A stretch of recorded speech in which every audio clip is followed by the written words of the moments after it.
Ya, program pemberian vaksin dosis ketiga atau booster vaksin terhadap tenaga kesehatan sudah dimulai, namun lagi-lagi menjadi pertanyaan bagaimana pelaksananya di lapangan seperti jumlah serapan, kabar ada pihak lain yang mendapat dosis alih-alih tenaga kesehatan, serta mitigasi keamanan para nakes ini ke depannya mengingat jumlah kematian tenaga kesehatan saat ini patut jadi perhatian kita bersama.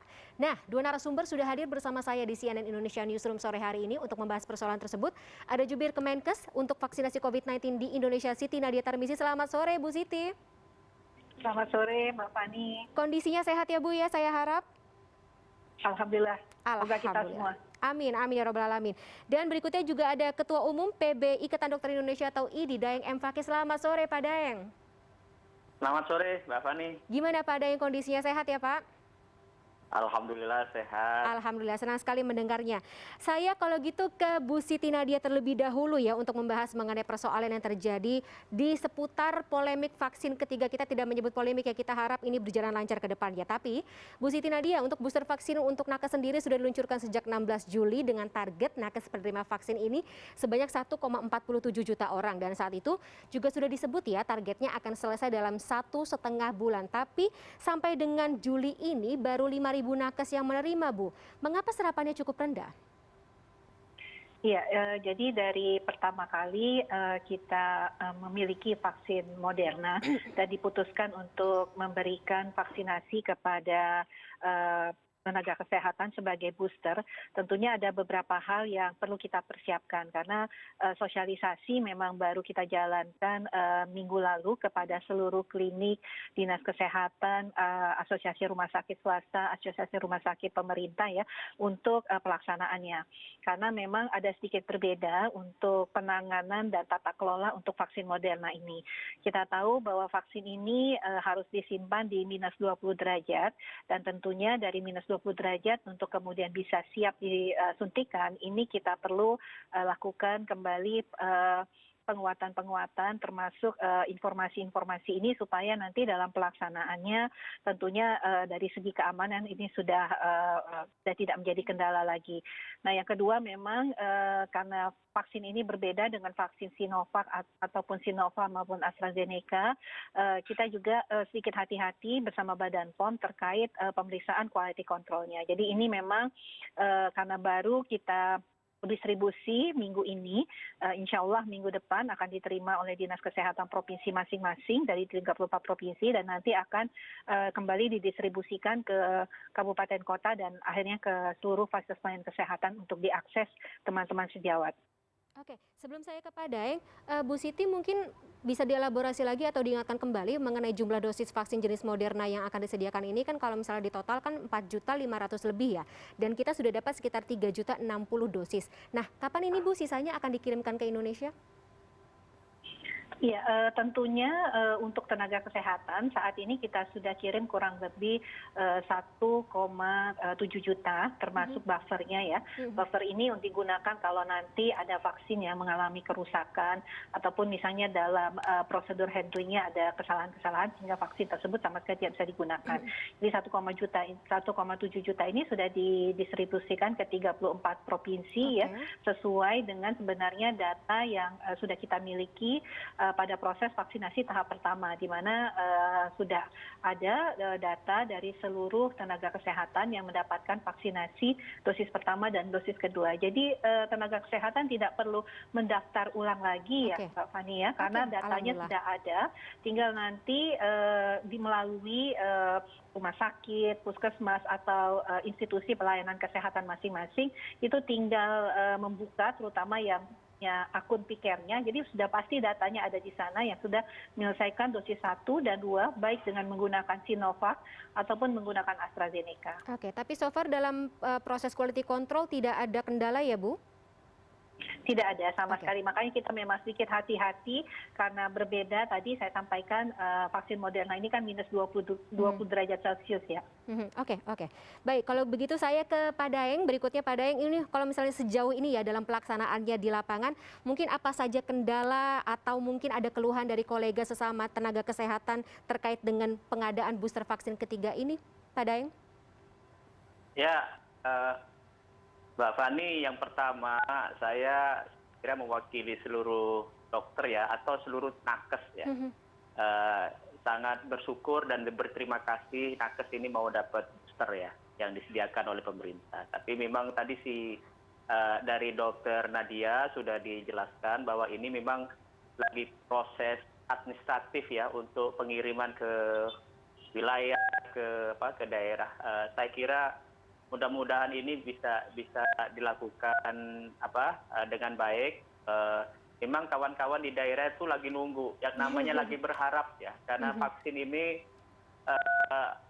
sudah dari beberapa data baik di dalam negeri maupun dari luar negeri itu memang cukup efektif melindungi masyarakat ya, terutama nakes, karena nakes ini kan selalu berhadapan dengan pasien. Saya kira memang di lapangan sangat berharap, dan saya sangat yakin bahwa pelaksanaan ini juga akan sukses, karena pengalaman kemarin kan yang 1,4 juta itu sukses dilakukan. Saya kira ada beberapa hal yang disampaikan Dokter Nadia, beberapa sedikit perbedaan perlakuan secara teknis ya, karena faktor penyimpanan dan lain-lain. Tapi saya berharap tadi yang disampaikan Dokter Nadia, kendala-kendala teknis yang sudah dipersiapkan sudah bisa dicarikan solusi dengan baik dan bisa segera dilakukan pengiriman ke daerah dan dilakukan. Yang saya tahu di beberapa rumah sakit sudah semacam contoh penyuntikan ke nakes itu sudah dilakukan. Nah, mudah-mudahan sampai minggu depan ini sudah bisa dilakukan dengan baik di daerah-daerah, Mbak Fani. Oke, kita harapkan seperti itu juga, Pak Daeng. Tapi Pak Daeng, dari target total 1,4 juta tenaga kesehatan untuk target vaksinasi booster ini, apakah ini juga sudah mencakup seluruh jumlah nakes di Indonesia? Sebenarnya jumlah nakes lebih banyak dari itu. Tapi yang 1,4 yang kita bicarakan dulu di awal dengan kementerian itu memang target prioritas untuk nakes-nakes yang betul-betul di ujung pelayanan, artinya yang langsung berhadapan dengan pasien. Tapi terus terang ini Dokter Nadia, mungkin ini ada juga permintaan dari kawan-kawan begitu. Kalau bisa nakes-nakes yang lain bisa dapat ya begitu, karena bisa jadi nakes yang tidak berhubungan dengan pasien itu mungkin dia aktif di dalam kegiatan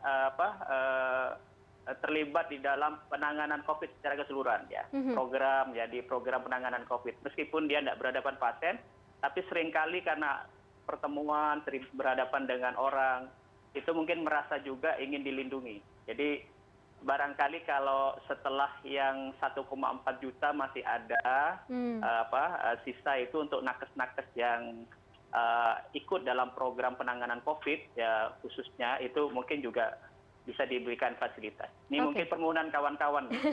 Bagaimana Bu Siti Nadia? Tadi ada permohonan dari kawan-kawan yang disampaikan oleh Pak Daeng ini. Apakah masih ada alokasi atau mungkin tambahan vaksin lain yang bisa jadi booster ketiga bagi para nakes yang bukan dalam kuota 1,4 juta itu, Bu?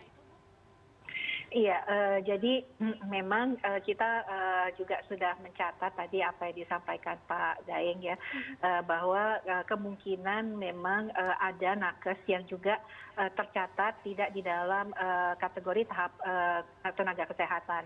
Jadi misalnya nakes yang juga mungkin bekerja di klinik-klinik, di poliklinik mungkin ya Dokter Daengnya, tetapi mereka tidak langsung menangani COVID. Nah, ini kami sudah sampaikan hal ini tentunya masih memungkinkan untuk kita berikan, terutama karena memang kita ingin memberikan perlindungan kepada nakes. Dalam arti kalau kita berbicara melindungi nakes itu, kita memberikan vaksinasi ini sebenarnya untuk keseluruhan tenaga yang ada di fasilitas pelayanan kesehatan. Jadi artinya kalau misalnya di rumah sakit itu ada petugas jenazah, supir ambulans yang mungkin sebenarnya bukan tenaga kesehatan ya Dokter Daengnya, ini juga kita berikan vaksinasi karena memang kita memberikan satu kekebalan kelompok untuk sebuah layanan. Nah, tentunya terkait hal ini sangat memungkinkan selama tadi kami sampaikan kalau ada perbaikan data segera dikirimkan kepada kami dan ada institusi yang memastikan bahwa memang ini adalah tenaga kesehatan. Pada prinsipnya memang pemerintah akan melindungi garda terdepan karena walaupun walaupun mungkin sekarang mereka tidak menangani pasien COVID ya Pak Daeng ya, tapi mungkin nanti kalau suatu saat akan turun gunung juga di para nakes ini karena kita tahu apa yang kita alami kemarin itu dengan jumlah kasus yang sangat besar sehingga memang pasti akan digerakkan semua tenaga kesehatan. Kabar baik ya Pak Daeng ya berarti ya?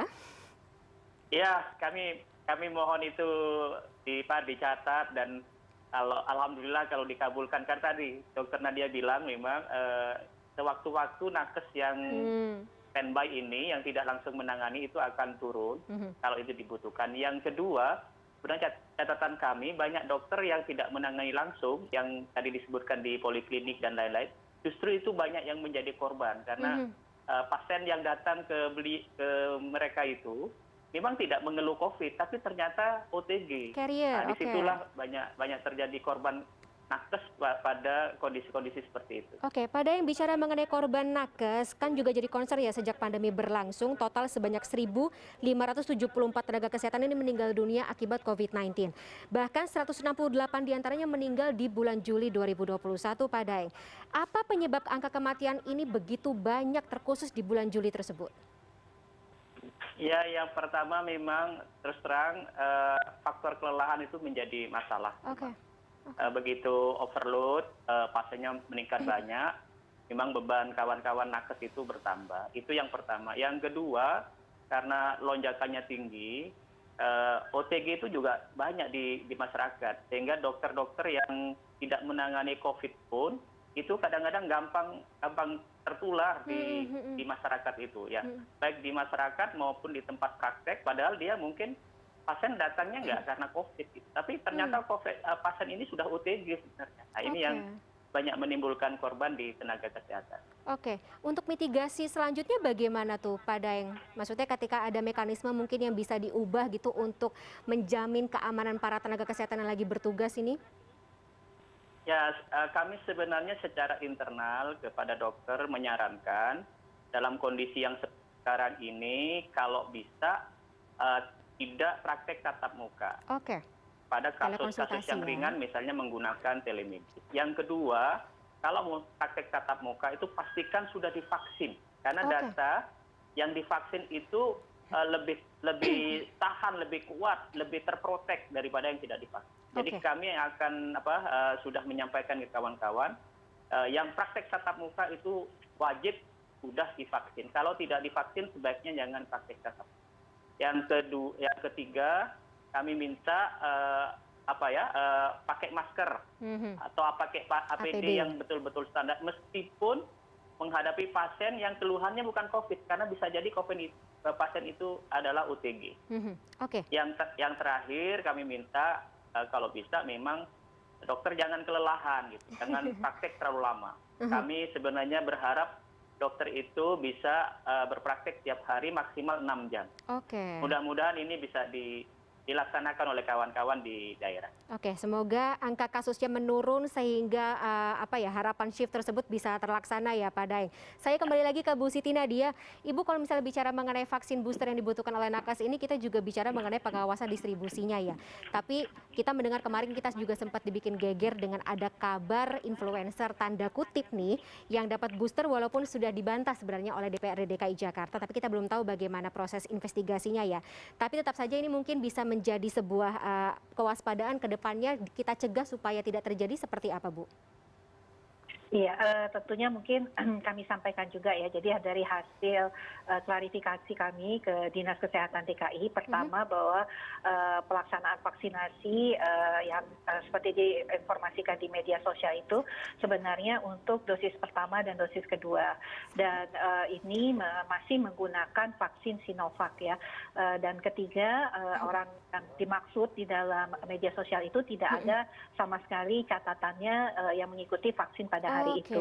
Jadi kami bisa pastikan bahwa sebenarnya tidak ada pemberian dosis ketiga yang dilakukan di tempat yang diposting di media massa, apalagi menggunakan vaksin Moderna, karena memang vaksin tersebut sama sekali baru hari Kamis kemarin diterima oleh provinsi DKI Jakarta. Jadi itu saya rasa sudah clear. Nah tentunya hal-hal seperti ini kita kembali lagi bahwa Pak Menteri Kesehatan juga sudah mengatakan bahwa mari kita sama-sama sadari, lindungi, utamakan tenaga kesehatan karena ini adalah hak mereka, karena mereka yang memang terus-menerus berjuang di garda terdepan. Pamitnya mereka itu kan setiap hari adalah semoga mereka selalu terlindungi dari COVID-19. Berbeda kita dengan masyarakat yang kita nih sebenarnya selalu menghindar. Jangan sampai kita ketemu virus COVID-19. Tapi tenaga kesehatan mereka mau tidak mau harus terus berhadapan. Nah ini yang harusnya kita tentu hargai dan pasti kami dari Kementerian Kesehatan akan terus mengawal untuk memastikan ini betul-betul digunakan sesuai dengan ketentuan bagi tenaga kesehatan dan tidak ada tentunya mengurangi ataupun menyalip ya, apalagi jangan sampai itu dari haknya para tenaga kesehatan. Oke. Kalau misalnya itu tadi kita sudah mendapat jaminan Bu ya, berarti vaksin booster ketiga ini akan dijamin diprioritaskan untuk para tenaga kesehatan, kita akan kawal bersama ya Bu Siti Nadia. Nah, selain vaksin ketiga untuk para nakes, kita sekalian bicara mengenai masyarakat umum, vaksin untuk masyarakat umum ya Bu ya, untuk ketersediaan dan juga distribusi vaksin karena banyak daerah nih Bu yang mengeluh mereka kehabisan stok vaksin. Ini gimana proses distribusi ke depannya? Iya, jadi yang pertama yang kita harus pahami bahwa vaksinasi kepada masyarakat umum ini sudah kita mulai sejak 1 Juli itu untuk usia di atas 18 tahun. Bahkan untuk usia di atas 12 tahun pun sudah kita mulai. Nah tentunya kita harus paham bahwa proses pemberian vaksinasi ini akan sangat tergantung dengan jumlah vaksin yang kita miliki. Karena kita tidak bisa sekaligus ya dengan animo masyarakat yang begitu besar dan semua ingin segera divaksin. Sementara vaksin kita itu datangnya secara bertahap dari produsen vaksin. Bahkan sampai dengan Desember itu akan datang terus-menerus vaksin tersebut. Di Oktober, November, Desember itu adalah jumlah vaksin terbesar yang akan dikirim oleh para produsen. Jadi memang kalau kita melihat, kita harus betul-betul mengelola vaksin ini secara cermat dikarenakan keterbatasan suplai dari produsen. Ini yang pertama.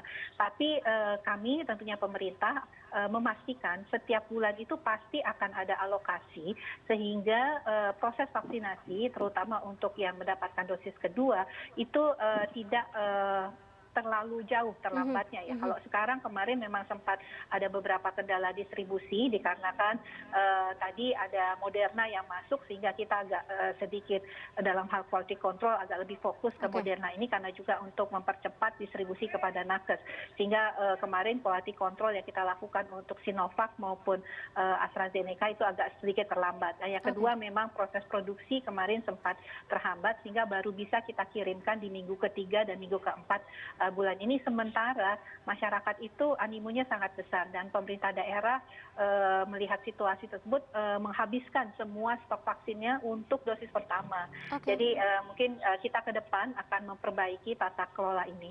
Oke, baik. Terakhir saya ke Pak Daeng. Pak Daeng dari Ikatan Dokter Indonesia sendiri bagaimana mengawal proses perjalanan vaksinasi dosis ketiga ini sehingga tentunya sesuai dengan target dan tidak ada lagi korban jiwa jatuh dari pihak nakes?